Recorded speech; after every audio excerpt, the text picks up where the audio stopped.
فرمایا یا ایھا الناس انا خلقناکم من ذکر و انثی وجعلناکم شعوبا وقبائل لتعارفوا ان اکرمکم عند اللہ اتقاکم۔ اس آیت مبارکہ میں ہمارے دماغوں میں، ہمارے ذہنوں میں پایا جانے والا تکبر اور غرور جو تھا، اللہ نے اس کا خاتمہ کیا ہے۔ زمانہ جاہلیت کے اندر عربوں میں یہ رواج تھا، بیٹھ جاتے تھے اور اپنے قبائل اور قبیلوں کی شانیں بیان کرتے رہتے۔ ہمارا یہ قبیلہ ہے، ہماری یہ قوم ہے، ہمارے آباء و اجداد ایسے تھے۔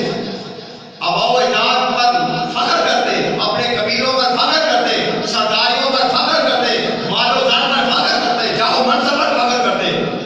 لیکن اسلام جب آیا، اسلام نے کہا خبردار، اور کفار و مشرکین مکہ کو یہی اسلام سے خطرہ تھا، ان کو اور کوئی زیادہ خطرہ نہیں تھا۔ وہ سمجھتے تھے کہ اگر اسلام غالب آ جاتا ہے اور اگر ہم مسلمان ہو جاتے ہیں تو ہمیں اسی صف میں کھڑا ہونا پڑے گا جہاں بلال جیسے حبشی کھڑے ہیں، جہاں سلمان فارسی جیسے کھڑے ہیں، جہاں امیر غریب کے درمیان کوئی فرق نہیں ہوتا، جہاں مالدار اور فقیر ایک صف میں کھڑے ہو جاتے ہیں۔ ہماری سرداری کہاں جائے گی؟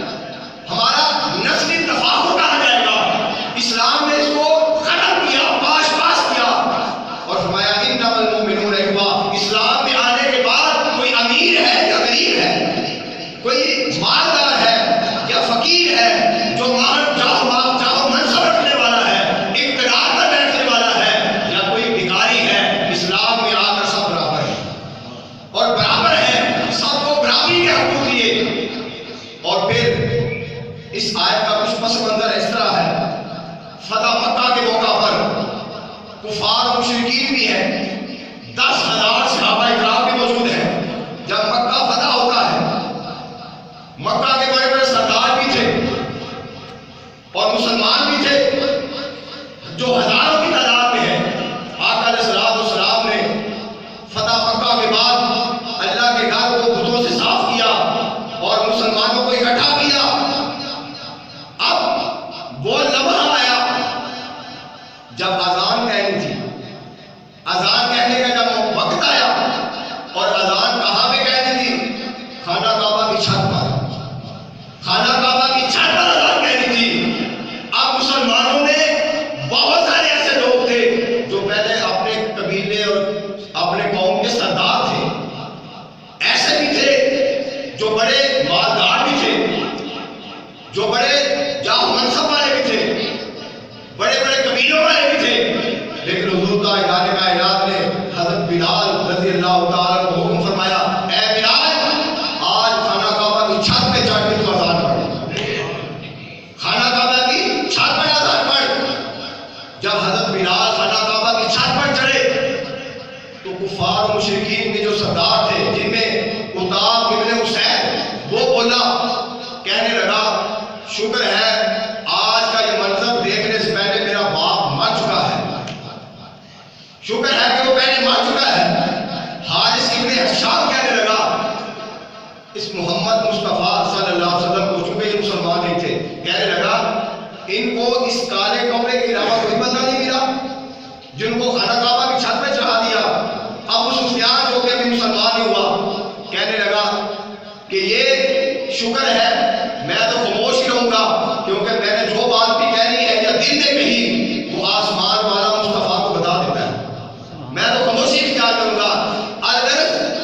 حضرت بلال کا چھت پر چلنا، خانہ کعبہ کی چھت پر، کفار مشرکین کہنے لگے یہ کیسا اسلام ہے، یہ کیسے مسلمان ہے کہ اس نبی آخر زمان نے خانہ کعبہ کی چھت پر چڑھایا، اور کون سا خانہ کعبہ جس کی طرف آپ منہ کر کے تھوک نہیں سکتے، جس کی طرف آپ پیر پھیلا نہیں سکتے، جس کی طرف منہ کر کے آپ پیشاب نہیں کر سکتے، پیٹ نہیں کر سکتے، اتنا احترام ہے، اتنا ادب ہے، وہ خانہ کعبہ جو کائنات کا مرکز ہے، جو بیت اللہ ہے، جس کی طرف منہ کر کے عبادت کی جاتی ہے، چہرہ کر کے نماز پڑھی جاتی ہے، لوگ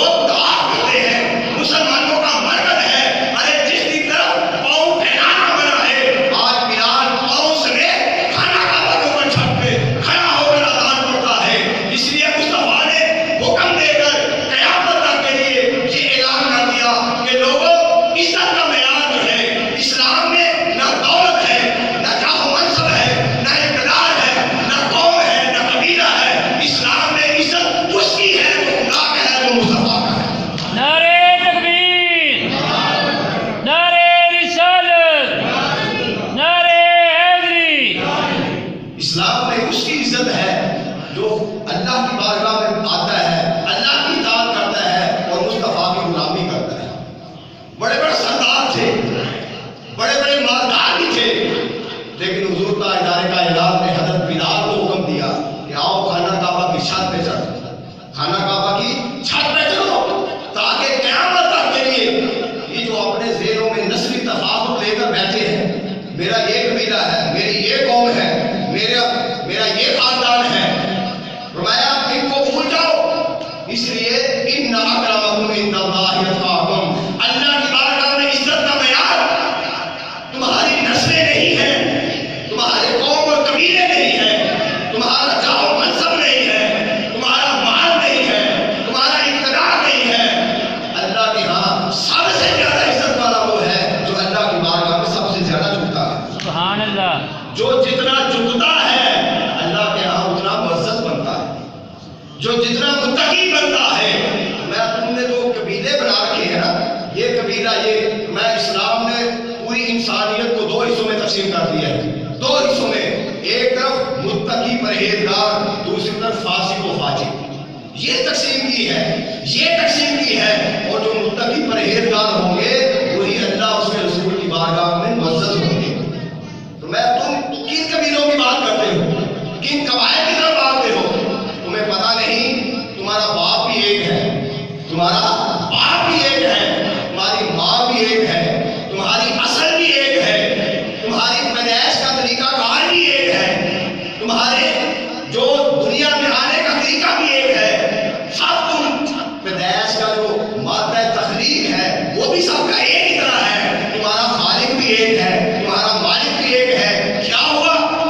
کسی کے پاس تھوڑی دولت زیادہ آ گئی اور وہ سمجھنے لگا کہ میں بڑا ہو گیا ہوں، کسی کے پاس کچھ عہدہ آ گیا، وہ سمجھنے لگا میں